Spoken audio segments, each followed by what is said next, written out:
Hello, I'm doing a movie review. Now, originally I was planning on doing a review on either Cannibal Holocaust or David Lynch's Eraserhead, but unfortunately last week one of my favorite actors of all time, Christopher Lee, passed away, so I decided to do a review on a film with Christopher Lee in it, and the film I want to review now is Horror Express. Now, before I get on to the actual review here, I want to talk a little bit about Christopher Lee. Now, I grew up watching movies with Christopher Lee in it, and he's always been one of my favorite actors, and he really was one of the great horror movie actors. Like, he was up there with people like Bela Lugosi and Boris Karloff and Lon Chaney Jr. and Sr. and Peter Cushing and Vincent Price. And he really was one of the last of the classic horror movie actors, and now, unfortunately, he's gone, and if there is a life after this, I really do hope he's up there right now with all those actors I've mentioned. But I always remembered Christopher Lee best from movies like Gremlins 2 and this movie and the Hammer Dracula films where he played Count Dracula. And he wasn't just in horror movies, he was also in the Lord of the Rings movies, and he also played Count Dooku in the Star Wars prequels, and he was in a lot of movies, a lot of B-movies, but also a lot of mainstream movies as well. Like, he's been in a couple of Tim Burton movies, like, he made a brief appearance in Sleepy Hollow, and he was also in Charlie and the Chocolate Factory, where he played Willy Wonka's father, and I think he was also a voice actor in Corpse Bride. He was also a villain in a James Bond movie. He's been in a lot of stuff, and he's definitely going to be missed. And I actually have a documentary series right here called 100 Years of Horror, which is a series of documentaries on different horror films, but it's actually hosted by Christopher Lee, and this is worth it almost just for Christopher Lee, because it's really cool, like, seeing Christopher Lee in this documentary series talk about, like, the different movies that he's worked on, as well as other horror films. But yeah, once again, Christopher Lee was definitely one of my favorite actors, and may he rest in peace. So yeah, the movie I'm reviewing is Horror Express. Now, this is a film that my dad always used to tell me about when I was a little kid. I actually first found out about this movie when I was like 8 or 9 years old. I got this VHS tape called Godzilla Trailers and Sci-Fi Monsters, and the first half of this VHS tape is a bunch of trailers for different Godzilla movies, but then the second half just shows random trailers for different horror and science fiction movies, and the last trailer on this VHS tape is for the film Horror Express, and I remember when I was watching this VHS tape with my dad, when that trailer came up, my dad was like, oh, this movie used to scare the shit out of me when I was a little kid. So, really, Horror Express, it's a movie that my dad would always tell me about. He said it used to scare the hell out of him when he was younger. This and the movie Don't Be Afraid of the Dark were both movies that my dad would always tell me about, and he said that these scared the hell out of him when he was a kid. So, growing up, I was always interested in seeing this movie, so when I was 13 years old, my aunt got me this box set called Chilling Classics, which is a collection of 50 different horror movies, and the reason she got me this box set was because the movie Horror Express is on this. Now, I've shown this box set before in a couple of my other videos. This box set also has movies like Bad Taste on it, and Deep Red, and Christmas Evil. It has a lot of pretty well-known horror films, along with a lot of really obscure horror films. I also have Horror Express on this box set called 15 Horror Movies, and Actually, a lot of the movies on this box set are also on the Chilling Classics box set. The only reason I got this box set was because it had the Dario Argento movie, Cat O' Nine Tails. Now, Horror Express is an underrated classic in my opinion, and I definitely recommend you go check this movie out. Now, the movie is in the public domain, so you could get this movie on any of those public domain box sets, or you could find it on those cheap little dollar DVDs, but you could also watch the movie online. In fact, if you type in Horror Express here on YouTube, the whole movie's been uploaded to YouTube, so you could just watch the film on YouTube if you want.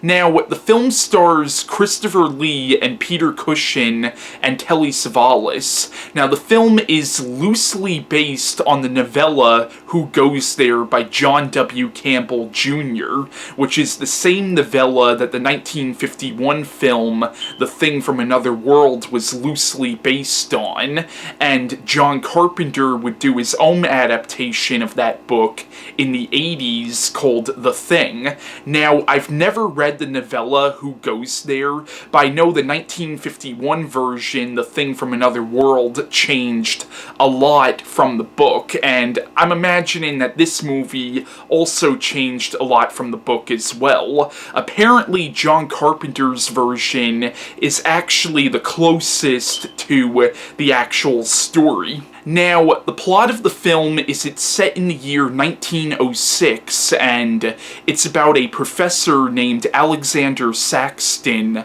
played by Christopher Lee, who in the beginning of the movie is in China, and while in this cave in China, he discovers the fossil of this prehistoric, half-human, half-ape-like creature, essentially the missing link, and he loads it onto a train, and as it's being transported by train from Asia to Europe, this creature ends up coming back to life, and then the creature starts terrorizing people on the train, and the creature has this red eye, and if you look into its red eye, you will be drained of your soul, mind, and memory, and eventually in the movie you find out that this creature, this half-human, half-ape-like creature, is actually possessed by an alien entity, and that's really all I want to say about the plot line of this movie, because there is a big twist, like, midway through the movie, and I feel like saying too much really would give a lot away about it. Now, I love Horror Express. This movie is a classic in my opinion, and I really loved Christopher Lee in this movie because in the beginning of the movie, his character is kind of an asshole in the beginning, but as the movie goes on, you do start to like this character, and one scene that I thought was really funny. Now, in the movie, Peter Cushing plays a scientist named Dr. Wells, and it turns out that Dr. Wells and Alexander Sacristan are, like, rival scientists, but you could tell that Peter Cushing's character is a lot more good-natured about it, while in the first scene where you see these two characters together, you could tell that Alexander Sacristan is very much annoyed by Dr. Wells's presence. Yes. Well, look who's here. Professor Saxon, I presume? Dr. Wells. And what are you doing in Shanghai? I've asked you the same thing. Oh, I'm just collecting a few specimens. Miss Jones, let me introduce Professor Alexander Sacristan. He dabbles in fossils and bones. Glad to meet you, Professor. How do you do? Miss Jones has been assisting me. Bacteriology. Excellent technician. For a woman, he means. Now, the film does seem to have a lot of commentary on the whole science versus religion debate. Like, in the movie, the character of Alexander Sacristan, it doesn't say flat out that he's an atheist, but you could definitely tell he's a character who relies more on science than faith. But in the movie, there's also this mad monk who is definitely one of the most memorable characters in the movie, and without giving too much away, he does end up becoming a villain in the movie. But this mad monk, he actually believes that this creature is possessed by the devil himself. There wouldn't be something valuable in there, like gold. Gold? It's a laboratory specimen. No value to a thief. Where there is God, there is always a place for the cross. Even on this stone floor, just so.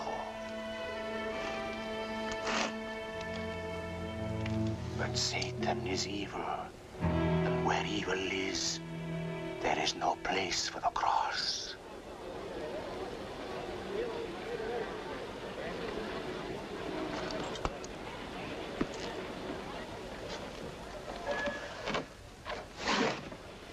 Also, in the movie, there's this scene where Christopher Lee's character, Sacristan, is talking to this countess about the theory of evolution, and she, at first, kind of starts to reject this idea, because you gotta understand, at the time this movie takes place, the whole idea of evolution was still a relatively new concept.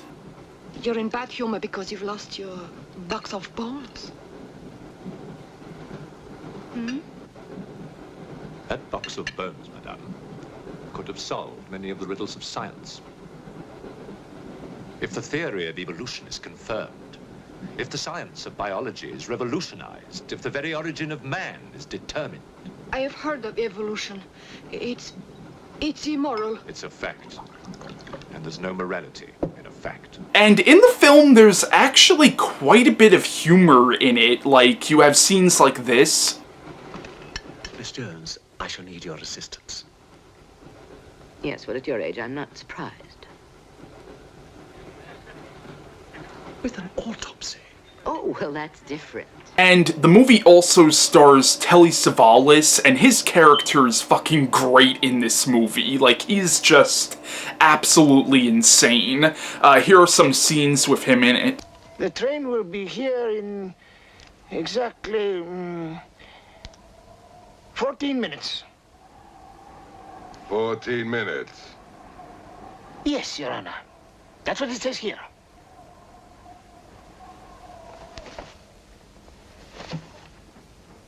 Doesn't say it in words, Your Honor, but in code. It's like another language. I know about telegraphs, little papa. I know about trains. I know about electrical currents. On your feet, everybody. Outside, full pack. Even though I still believe in God, I don't like to be made a fool of. No, Your Honor. Escort them to their car.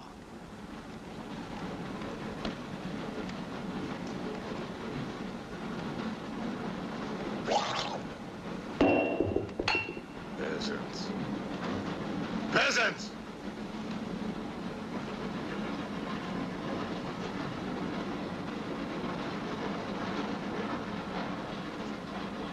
Are you a countess?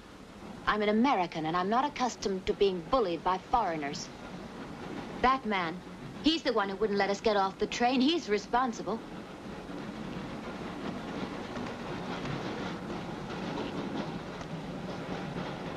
Your Excellency, I'm a police inspector.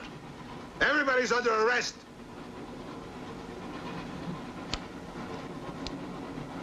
Including you. Who are the killers? Who are the troublemakers?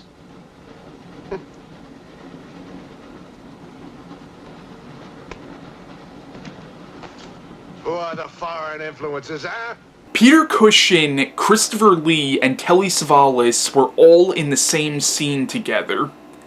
How did the universe not implode from the sheer awesomeness of that?